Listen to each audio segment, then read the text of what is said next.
Right. Good afternoon, bargain shoppers.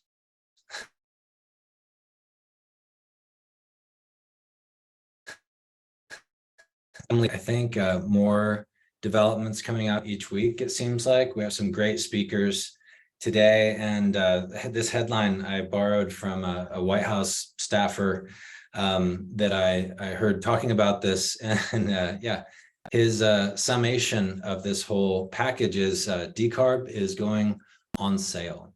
So we're going to hear from some great speakers today. And I hope my goal is to demystify some of these tax incentives. Incentives are becoming relevant for new types of organizations and entities for whom maybe they weren't before, new business models developing around this. And as I said, rulemaking and so forth, all in process. So you're hearing it live.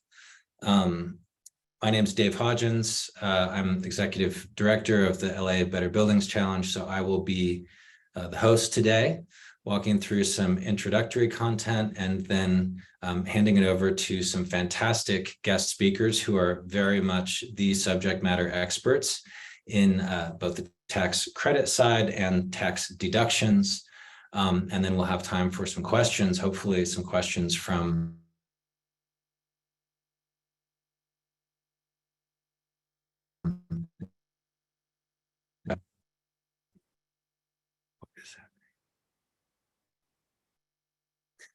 before we get into it, as always, want to thank our funder, our sponsor, our partner, the LA Department of Water and Power.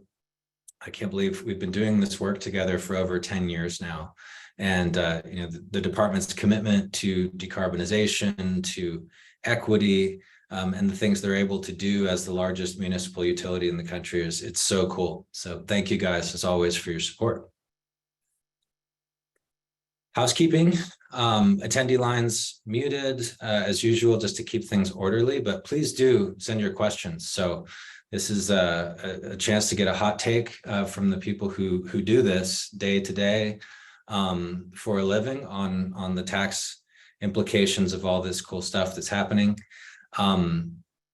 As always, we'll send around the slides and the recording, and we'll put together what we think are the key takeaways, as well as links to resources and other good stuff by Friday. And as always, we appreciate your feedback. So please do tell us how we did, tell your friends, and thanks again for joining.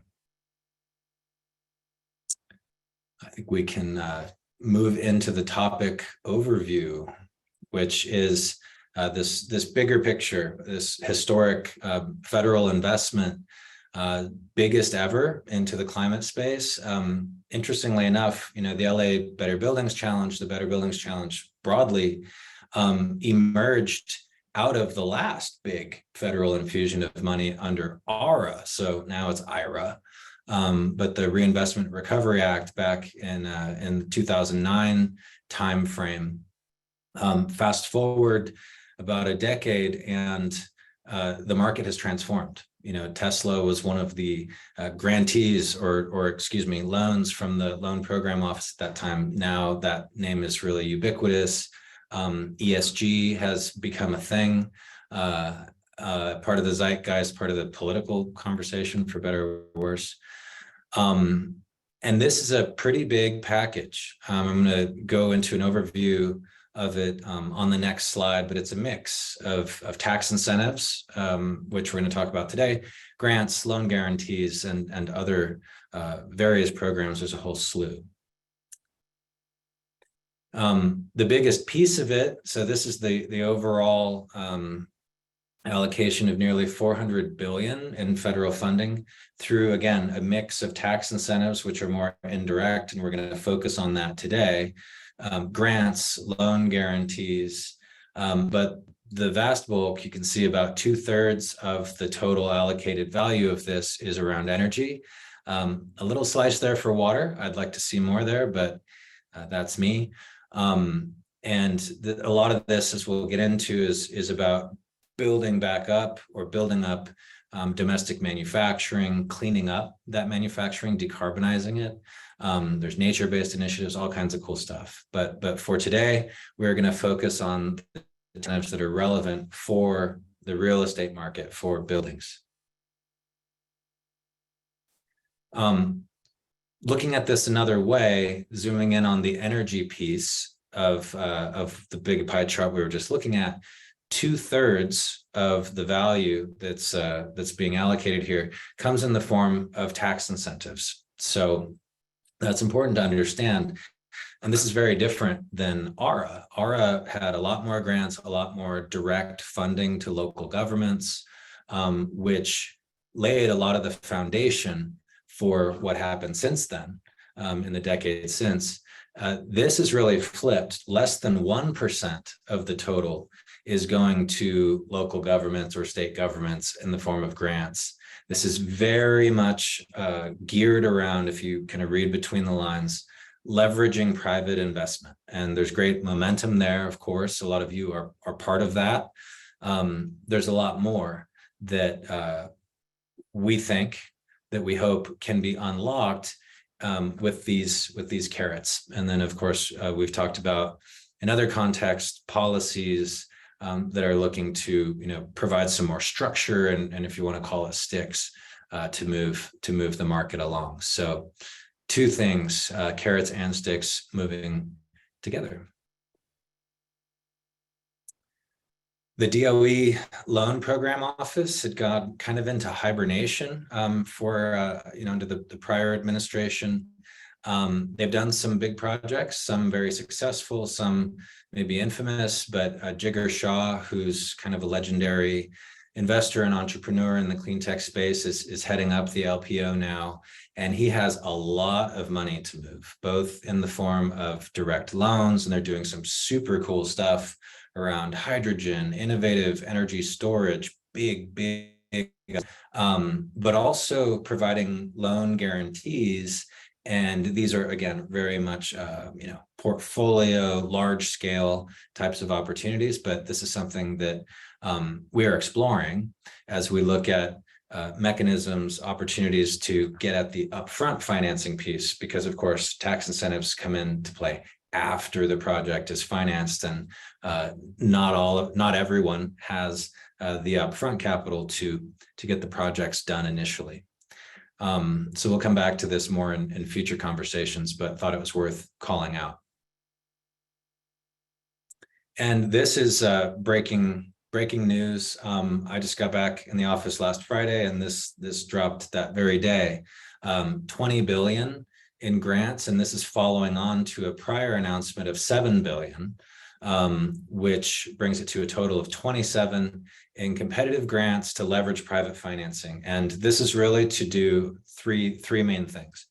One is to sponsor the formation of new or ramp up the activity of existing so-called green banks. Now, these are not banks in the sense of regulated depository institutions. These are, largely speaking, either independent nonprofits, which is what we are looking into, or quasi-governmental agencies that are not retail or consumer banking facilities. So I think that name could use some work. Think of it as a climate fund, as well as providing balance sheet capital to existing CDFIs and other community lenders that have those relationships in the community. And then the 7 billion piece is called Solar for All. And that is, as the name implies, really focused on solar plus related improvements, panel upgrades, roofs, and so forth to get solar into more communities where there has not been the access. And that's really the lens over the whole thing, is very much around equity and trying to open up the clean energy opportunity, the decarbonization opportunity, resilience opportunities to communities that would otherwise have difficulty funding this work and navigating all of the requirements. So this is another big area of focus for us and for the city and the department as well, and very important to getting the front end of this conversation. But today we're talking about the tax piece. So next slide, please. Oh, I have one more here. There was a sort of companion piece to the Inflation Reduction Act called the Bipartisan Infrastructure Law. And this also has a heavy focus on energy, on clean energy. So taken together, it's even more money. So this is a big push by the federal government to really catalyze American manufacturing, renewal of American infrastructure, hardening of infrastructure, more resilient communities, and really kickstarting an energy transition. Interesting fact, not to be a downer, but last year was a record demand for oil, coal, and natural gas. So yes, this is exciting, but we are still very much in the place of being fossil fuel dependent. And so this type of subsidy, this early seed funding, is important, right? To start getting these newer technologies, to get this infrastructure in place down that cost curve to where it becomes more competitive and just the natural thing to do. So it's an exciting time to be part of this. So with that, I kind of previewed some of the points on this slide. The rules are coming out from various federal agencies related to each of these tax incentives: EPA, IRS, Department of Treasury, others. Some of these incentives have existed for a while, and they weren't getting the uptake in the market for reasons we'll get into. So they're being tweaked to make them more accessible, being broadened in terms of some of the terminology that impacts what the uses of funds or the types of projects could be. Some are new. So again, the headline is Decarb is going on sale, and this is now relevant for more organizations, different types of organizations than maybe could benefit from this before. So with that, I will conclude my piece and get into the first of our speakers. I'd like to welcome Gabrielle Jacques from Norton Rose Fulbright. I've been very impressed with the content that her firm has been putting out around the tax incentives under the Inflation Reduction Act, and really pleased that she's able to speak with us today. So thank you, and over to Gabrielle. Thanks, David, and hi, this is Gabrielle Jacques. I'm a senior associate at Norton Rose Fulbright in the New York office. And I just, today we're going to talk about some important tax incentives that were introduced under the IRA. And for commercial property owners, the four main ones are the 179D deduction, which Rich will touch on after me. And then the others are tax credits. So as opposed to a deduction, a tax credit is a dollar for dollar reduction in the amount of tax due. And the main ones relevant for property owners are the Section 48 ITC, the Section 45 PTC, the 30C tax credit for installing EV charging stations, and the 45L energy efficient new home tax credit. Besides these tax credit, under the IRA, some of the key changes and critical changes were that there's new technologies. So there's an expanded list of technologies available for tax credits. So now standalone storage can earn its own ITC. We have biogas and sustainable aviation fuel credit. There's nuclear tax credit. And the credit amounts are expanded and the deadlines extended. So developers, although it's unlikely that of a project that would be able to stack all the possible adders, but developers could possibly, it is possible under the IRA to receive a tax credit worth as much as 70% of project costs. And additionally, another key factor of the IRA is additional monetization opportunities. So now there's direct pay, allowing tax exempts, which didn't have the tax appetite to take tax credits before, can now elect for a direct payment, a tax refund from the government, and transferability, the ability to sell tax credits to a third party, as well as longer carryback and carry forward periods. The next one. So starting off with the Section 48 ITC, the IRA bifurcated the tax credit structure. So now they're Pre-IRA, we were currently at a 26% ITC amount. Now there's a base of a 6%, and then there are the labor requirements, prevailing wage requiring you to pay Davis Bacon wages, and apprenticeship requirements. And if the project satisfies those, you can earn a 5 times multiplier, bringing you to the full 30% ITC. Alternatively, you can start construction for tax purposes before January 29th, 2023, or if your project is smaller than 1 megawatt and alternating current, then you're exempt from those prevailing wage and apprentice requirements, and you can bump up to that 30%. Again, I just have some types of property that qualifies for ITC, which includes solar and now under IRA, notably energy storage. The timing for taking the ITC is upfront in the year the project is placed in service, so it's based on the cost spent on the project. And again, just touching it, is eligible for direct pay, but only for tax exempts. And it is eligible for transferability under and the next credit we're going to touch on is the Section 45 production tax credit, PTC. I know I have a little wind picture there, but it's actually can now be taken for solar as well. So now solar project owners have some decision to make choosing between what makes more economic sense, so taking the ITC under 48 or the PTC under 45, which we'll touch on in a slide to come. Here, so as opposed to a percentage of the investment, the PTC is based on generation of electricity. So it's a 10-year credit period, and it again, there's that base, and that's currently adjusted for 2023 inflation is $5.50 a megawatt hour. If you comply with those prevailing wage and apprenticeship requirements, you get the 5-time multiplier, and it's $27.50 a megawatt hour. The prevailing, a little note on the prevailing wage and apprentice requirements. We're seeing, we've been fielding a lot of questions from clients about those, and guidance is expected this quarter. So we're keeping an eye out there for hopefully some explanation, because at least for the apprenticeship requirements, we're hearing that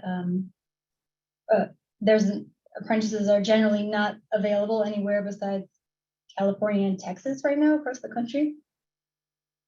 The PTC is also eligible for direct pay, for tax exempt, and is transferable for non-tax exempt entities.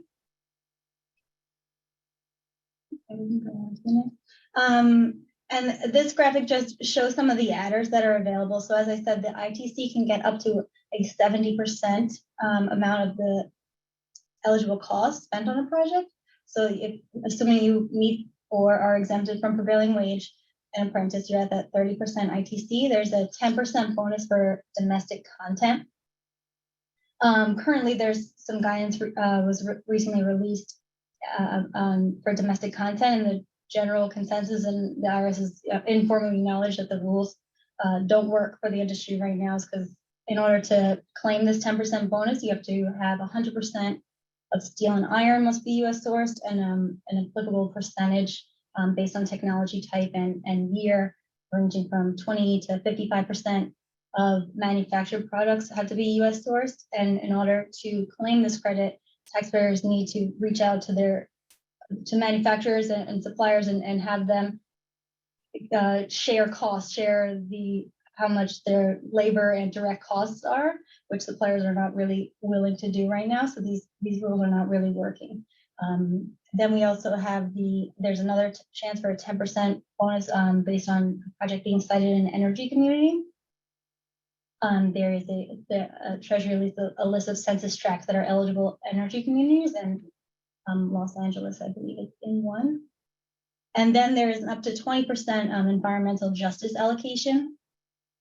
And this is, you have to apply to the DOE to receive this allocation, which is makes this a little tricky to put into play, because a project cannot be placed in service until it receives its award from the DOE. So, which project sponsors have deadlines with interconnection and power purchase agreements. So it's kind of making it a little difficult to implement this environmental justice allocation award. The up to 20% is either 10% based on in a low income community or Indian land, and then if you're part of a qualifying program, you can earn up to that full 20%. The environmental adjustment bonus only applies to ITC and not to PTC. So then similarly, this bar chart is just showing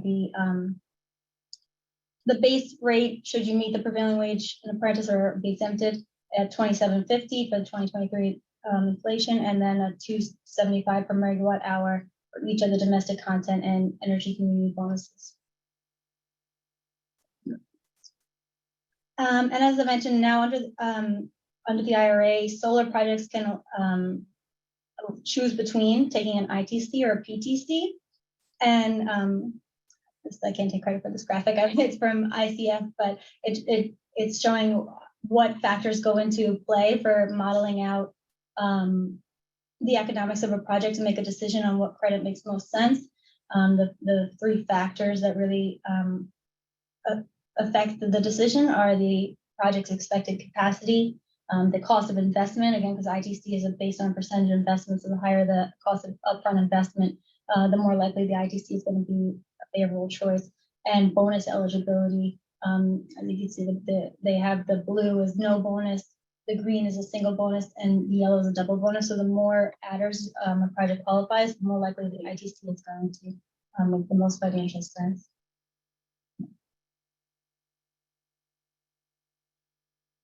And in this slide, I just walked through some of the math comparing the pre-IRA economics and now post-IRA economics for taking an ITC.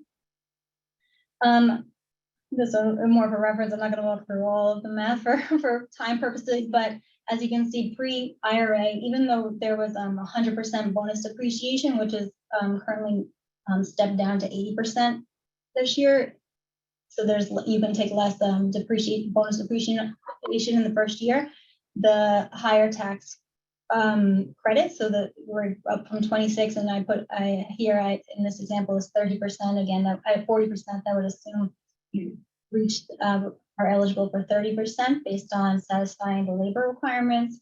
And since Los Angeles is energy community, adding on to that 10% for the energy community bonus.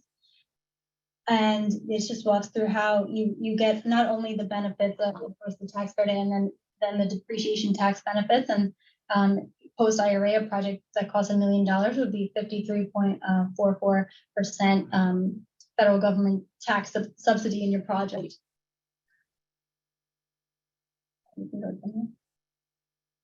The next tax credit that I was going to touch on is Section 30C. This is alternative fuel vehicle refueling property credits for installing EV stations.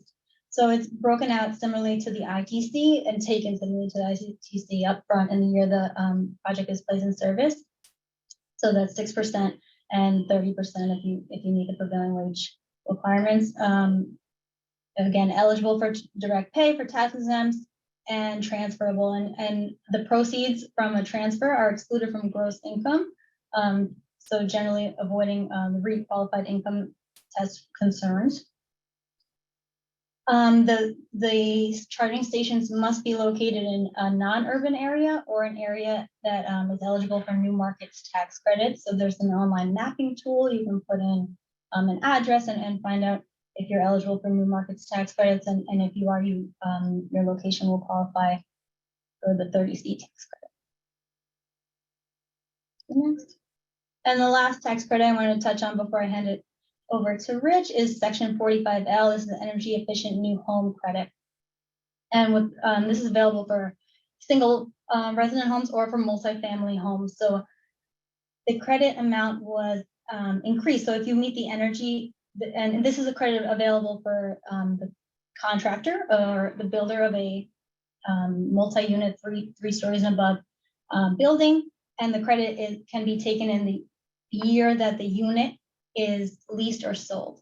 So the unit must meet either Energy Star standards, and there's a $500 credit per unit. If you meet the prevailing wage, there's no apprenticeship requirement here, just prevailing wage requirement. Then it's 20, it gets the 5-time multiplier up to that $2,500 a unit. And then if you meet a stricter standard, so it's the Energy Star's prerequisite, and then there are additional DOE standards to be a zero energy ready home. That base is $1,000, and with the meeting the prevailing wage, you get to the $5,000 a unit in the year the unit is leased or sold. The unit must be acquired on or after January of this year, and the credit is extended through 2032. The 45L tax credit is not eligible for direct pay, nor is it transferable. You can, a contractor can't sell this tax credit. And you must reduce your depreciable basis by the full amount of the credit you take, except for you're allowed to stack with the low income housing tax credit. So the basis reduction is ignored for purposes of calculating LIHTC.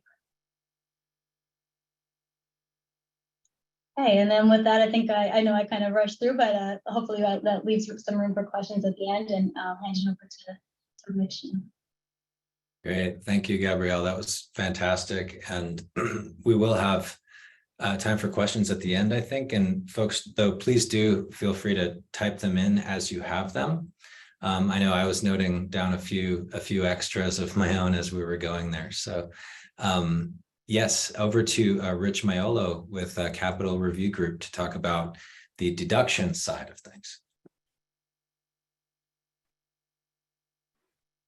Thank you, David. And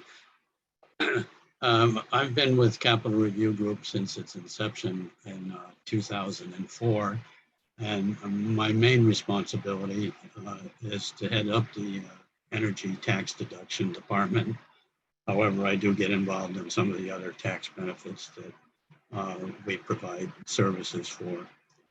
I'm going to concentrate today specifically on 179D, which is different than the 45L, because in order to qualify for 179D, you need to have a building that is 4 stories or more above ground if it's commercial rental property. The old law allowed for initially $1.80 per square foot, but then legislation was approved 2 years ago, which called for an inflation factor, which brought the $1.88 up to $1.88 per square foot. The new law is $5 per square foot, but there also is an inflation factor there. And to determine that, it would have to be the inflation factor during the year in which the project is completed. For instance, if a project was completed in 2023 with the inflation factor, it would be $5.38 per square foot. So to say that it's stagnant at $5 per square foot does not necessarily apply because of the inflation factor, but it's certainly a starting point. In order to get to that point, you need to have mastered or beat the ASHRAE standard that's applicable during that period of time, and that is 4 years prior to the putting the project into service when you get a CO for it. So that has an effect, and the determination for the ASHRAE standard is whether you can meet that standard and exceed it by 50%. The change in the legislation was made to reduce the annual energy power cost by at least 25%, which made it easier, but it started at $2.50 per square foot. And you're able to go up to that $5 per square foot as you improve the efficiency of your project. And it's 2 cents per square foot. Actually, it's a little more than that because of the inflation factor for each percentage point that you increase your energy efficiency. So the partial, there are some parts of the 179D that were eliminated in the new law. And with a partial allowance for each of the three systems, the building envelope, the HVAC system, and the lighting system. Lighting system we called low-hanging fruit because it was pretty easy to meet that qualification. You no longer have that opportunity. You have to look at the whole building. And there are different ways to look at that. And again, using the ASHRAE standard, which is 2007 for any project that was started in the last 4 years, regardless of when the project is finished. After that, it would be 4 years down the road that you would go to a different standard, which would be ASHRAE 2019. One of the important things that you need to know in order to meet this deduction, actually there are two. The first is that you need to come up with a plan for energy efficiency. And that has to be designed by a qualified person, architect, engineer, lighting contractor. There's a lot of people who can qualify for that. But in order to take the deduction, you have to have a plan beforehand. And that plan has to be modeled to determine the level at which you would qualify.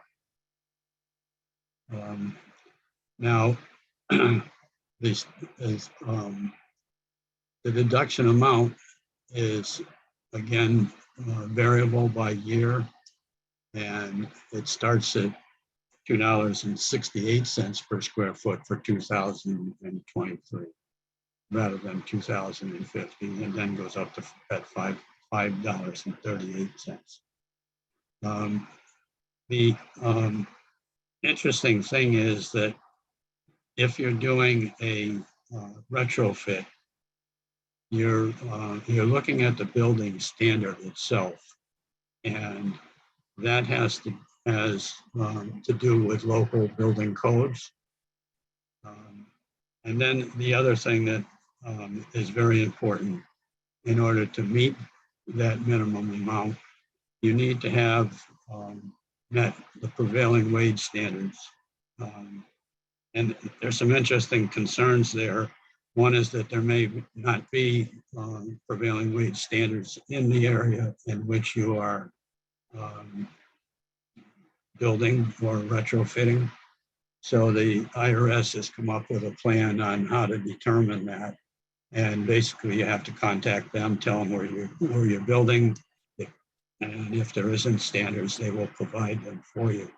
I think Bethany is going to give you a document that details how to determine the wage standards for your location. Some it's already there, some it's not.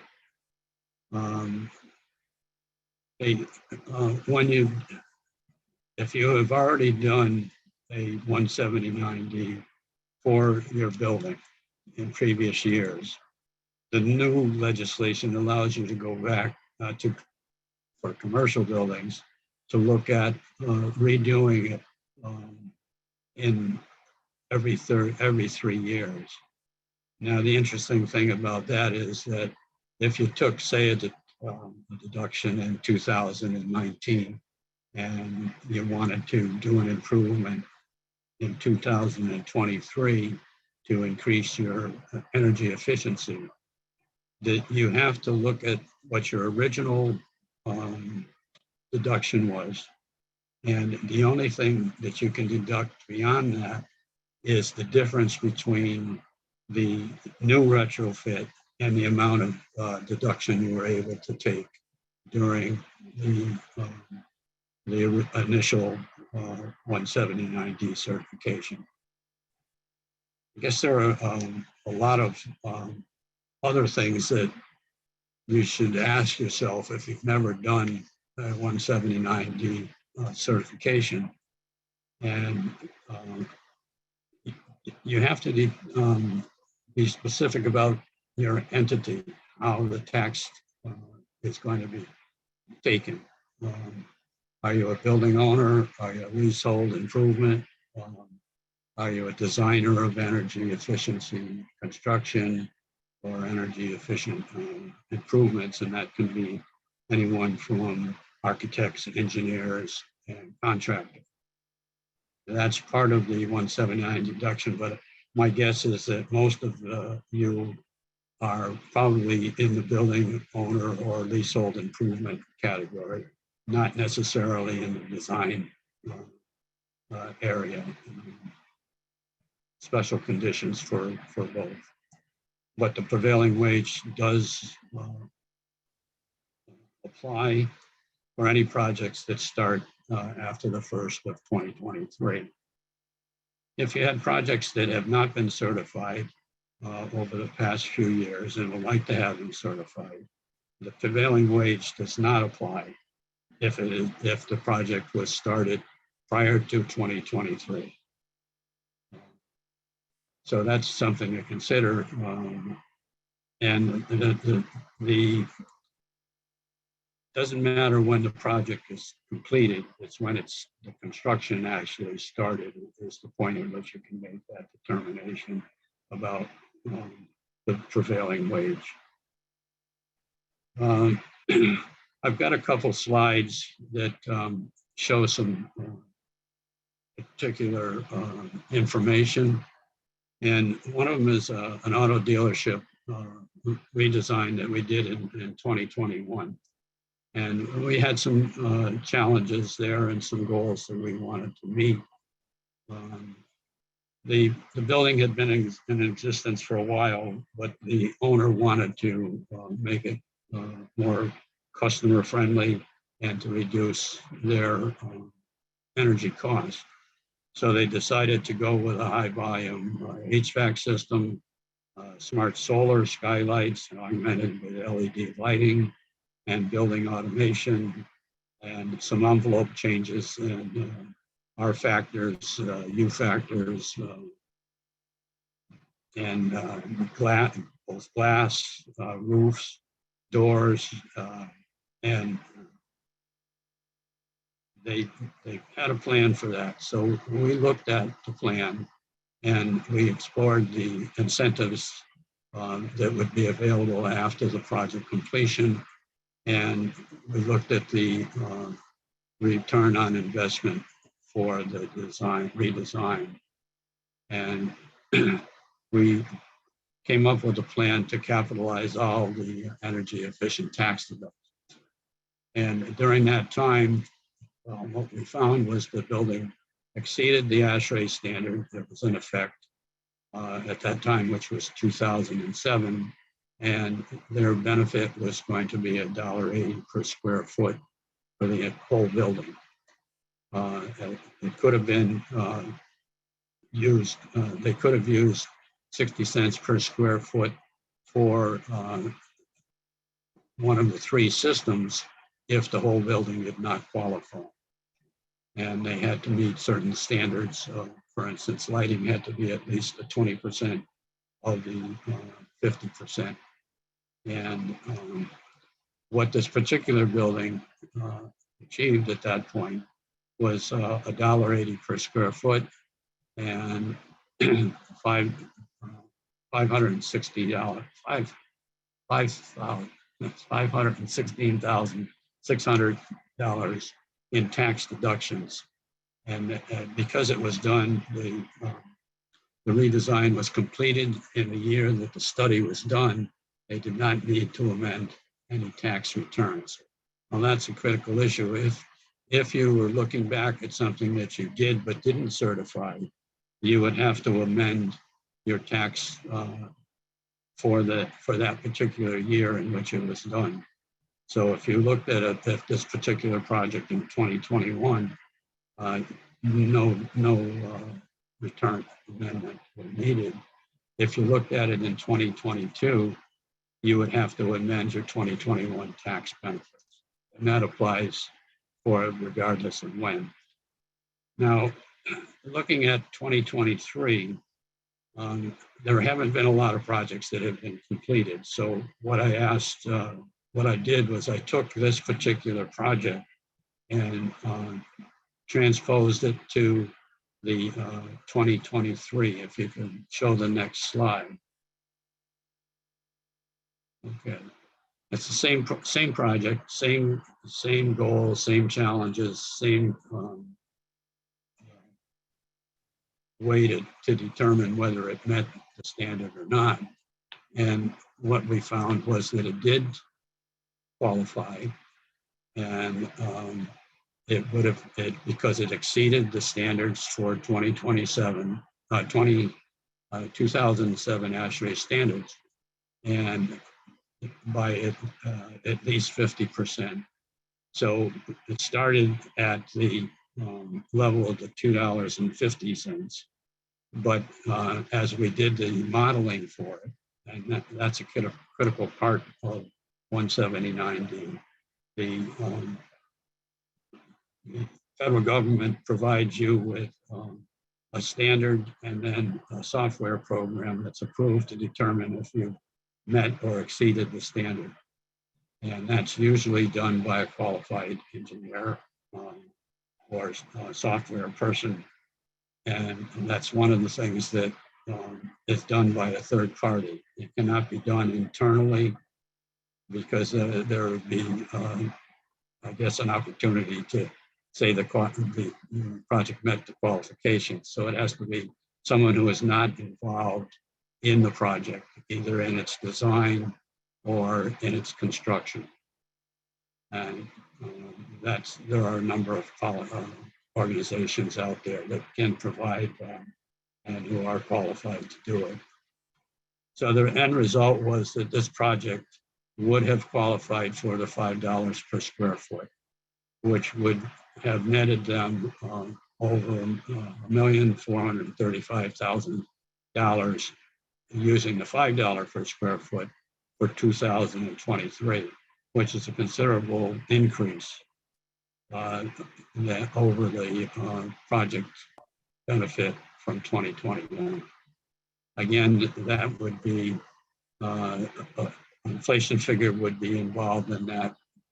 So you would have to add another 8%, almost 8% onto that for 2023, because that's the inflation standard for that could be used for 2023. Rich, I think this is great, super detailed information, and we have some great questions coming in. I think we're having so much fun we lost track of time a little bit. So I'm going to go ahead and ask if we can pause there. And Katie, if you could advance, and we will send around the slides. We had one other example slide, and we'll get to some questions. Before we do, I just want to kind of just reset, level set. I imagine some of these questions we'll get to this, but bottom line, at a high level, is it the case that basically all projects to qualify for these incentives, whether it's the credits or deductions, is it the case that they must be in a disadvantaged community or an energy community or Justice 40 or one of these special zones, or are these incentives available kind of in whatever geography, but there's adders in those communities? Could you clarify that? It makes no difference for 179D. Okay. But the location has, the only thing about the location is it's climate zone. And if it's in a particular climate zone, the standards for meeting the minimum deduction or the maximum deduction will vary. Great. And Gabrielle, could you respond to that? I think that may have been more relevant for your piece. Right, and it was the latter that you propose it, so you do not. There's no requirement that you're in an energy community. It's just an additional bonus on top of the ITC or tax credit you're already claiming. Great, thank you. I just wanted to underline that, because there is so much about because again, a big part of the goal is to broaden access. I wanted to make sure that for folks that are saying, hey, I'm not necessarily in one of those communities, or I am, that we understand that there's bonuses in certain areas, but the opportunity is available everywhere. Another thing that came up a lot was prevailing wage. And this has come up in some incentive programs that exist with DWP. And I think a question is like, does prevailing wage necessarily mean union?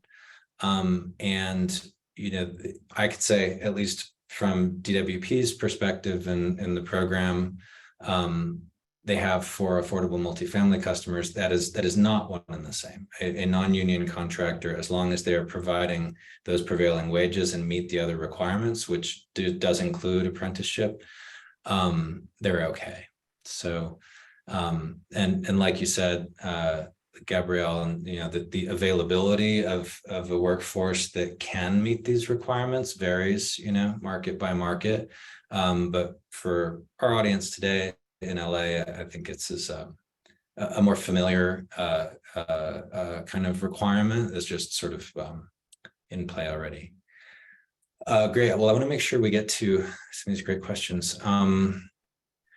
I'm gonna punt on the question about difference between micro turbine and small wind. I think we're probably not experts in that area, but I think a turbine is fuel versus wind is wind.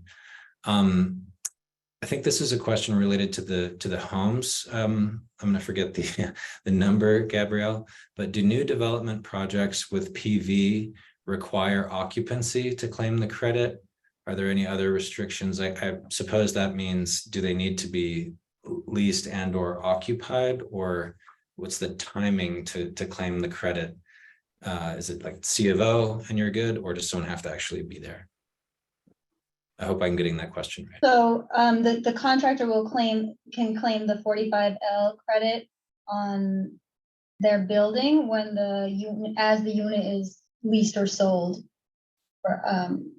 for resident.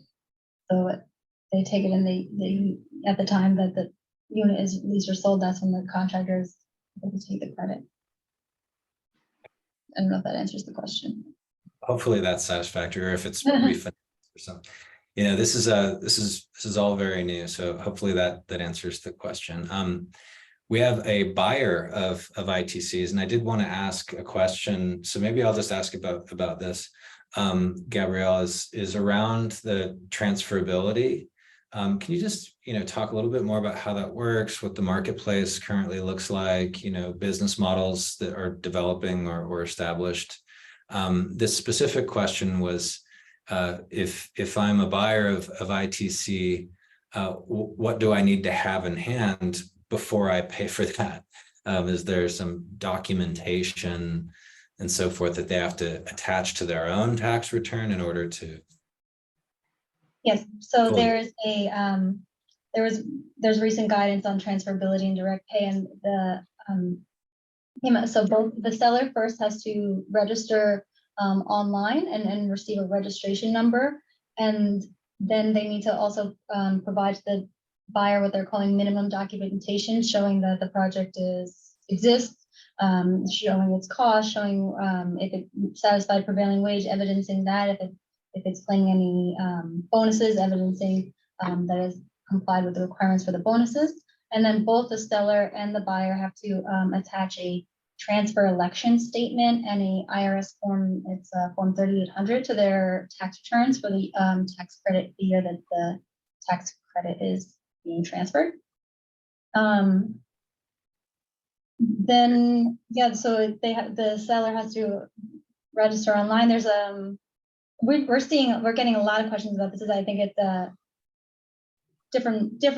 all types of different structures are emerging, I think, to take advantage of transferability. And we're seeing a lot of I know there was some talk when the IRA first came out, if it was the end of tax equity structures and if there was no longer a need for tax equity, but we're not really seeing that at all, because again, as in that example that we ran through, the depreciation benefits, and there's more than just the tax credit. So we're seeing some partnership flip in our tax equity structures where they can take advantage of the depreciation and then also sell the tax credits on the road. Another thing I'll note for you have to register when you're going to transfer. You have to do that transfer election statement and get a registration number with respect to each qualifying property. So for if there's multiple buildings, or even if there's a wind farm and there's multiple turbines, then it doesn't really apply for building owners necessarily, but we'll have to get a registration number for each single turbine and each single property before transferring the credit with respect to such property. Great. Great, thank you. And could you speak more about transferability and kind of what that opens up in terms of the types of entities, organizations that can now kind of benefit from tax incentives that may not have before? Sure. So it doesn't, because of passive activity loss rules, it doesn't really open up. I think we're going to see most of the same players in the transferability, the large banks and those type of entities taking advantage, because passive activity loss rules kind of limit individuals from playing in this space. I think the direct pay, of course, it will open up, for tax exempt, which had no tax appetite before to take advantage of tax credits. But the transferability, there are some restrictions that kind of make it less accessible. Okay, so that's really relevant for the direct pay piece. The REACH, there's some changes there for 179D. Initially, 179D allowed REACH to expense their energy improvements over a 5-year period, which generally reduced the amount of benefit on an annual basis. The update allows REACH to take the benefit in the year in which the project is completed. And so it reduces the amount of income that's taxable to each of the REIT member considerably more than in the old 179D. I think that speaks a little bit to one of the next. These are great, very detailed questions. Around a limited partnership where there's perhaps a 1% nonprofit GP and a 99% for-profit LP. Can the deduction be allocated to the nonprofit GP, and if so, then can their credits be so we're getting into some really detailed questions here that I think are all worth exploring. I'm trying to pick some that are a little bit maybe easier and more generalizable here from this list. These are very thoughtful questions, though, and we appreciate these. Here's one that I think is really generalizable for 179D, and maybe this is true for the credits as well. Some owners, in this person's experience, feel that its usefulness is limited because you can only get it after investing in the project. And even then, they say you don't know for sure that you'll get the deduction. What is your response to that? Is that in your experience, is that true that you're not sure you'll get it if you invest in the project, follow the guidelines? For 179D, that's where modeling comes in, and that's why you need to have a plan prior to starting. So our policy is that we will look at the plan at no cost to the client. And then if it works, then we engage. If it doesn't work, we let the client know, and we let them know why. So if they need to go back and redesign, they have that opportunity without going through the whole process of certification for 179D deductions. And then not get it, right? Right. That gets to a question I had, and I'm just trying to be mindful of time. And I just want to ask my staff if we could make sure to capture all of the questions that are being asked so that we can relay them to the panelists in case we're not able to answer live, if they want to follow up and answer those offline, because these are really great questions. I want to make sure we get to all of them. LA has an ordinance that a lot of people are looking at now, which requires energy audits, water audits, and retro commissioning on existing buildings over 20,000 square feet if they don't meet certain exemptions. To me, it would seem like a good opportunity to look at EPAct 179D, potentially other tax incentives in the course of doing that audit. I don't know how many engineers we have on the line. I'm not an engineer, but could you speak, Rich, to opportunities for alignment of an ASHRAE level 2 assessment, which is supposed to be comprehensive, and looking at the relevant baselines for the EPAct deduction? Yeah, one of the things that Gabrielle mentioned, that's the grant program. That certainly will help to meet those standards that LA has set up. New York, several cities across the country have set up standards saying that they need to be net zero by a certain period of time. So the grant program is something that can help with that. As far as the standards for 179D go, depending on, of course, when it's designed, you can certainly use the benefit to minimize or reduce your cost, and also increase your return on investment to meet the standards that have been set forth by the particular towns. So should an asset owner or operator, when they're going to RFP or when they're talking with their audit, retrocommissioning provider, and that provider is going to be doing calculations for purposes of projected savings, maybe applying for rebates, we hope, from the utility, should they include in that, hey, I'm interested in EPAct, and make sure that you're calculating relative to that baseline for my building? Does that have to be said, I guess? That, that there's two things that come into effect there. And one is the minimum standards through ASHRAE, and the other is local building codes. So that both of those have to be considered in order to meet what you're asking.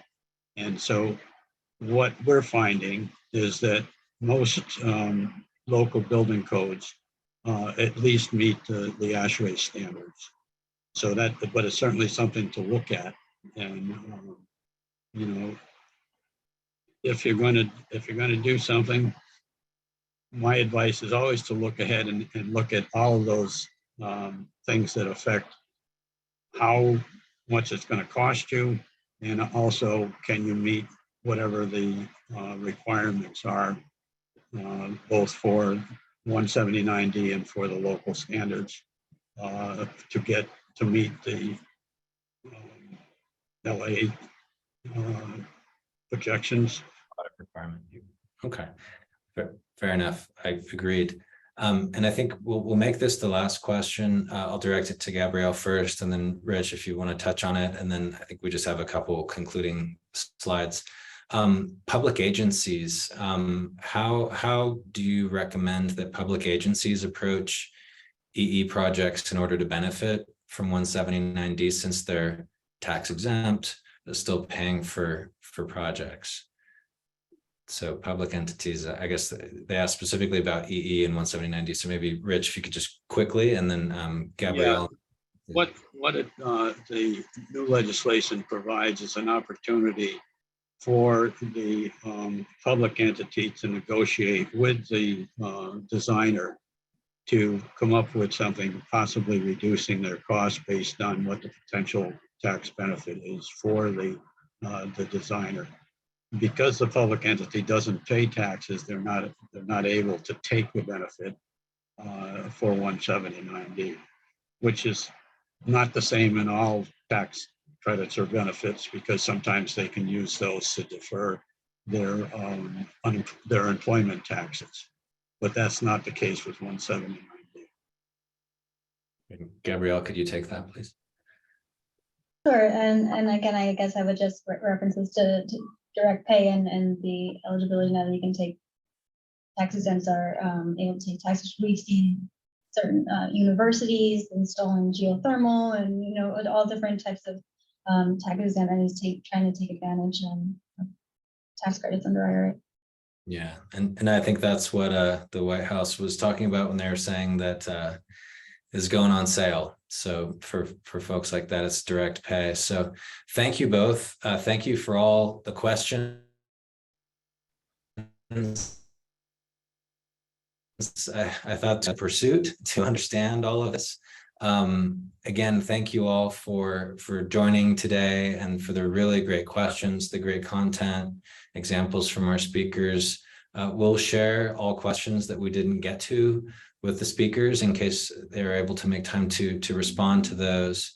Thank you all again, as always, for joining us. Our next webinar in September will be a report out on what we've been learning from decarb electrification pilot projects in non-residential commercial properties. What does that look like? What's the state of play today in terms of technical, economic feasibility, and as that sits in the context of policy and all of these incentives that are coming down. So thank you, everybody, again. We look forward to seeing you on a future webinar, and please do let us know how we did. There's a survey in the chat. Thank you, everybody.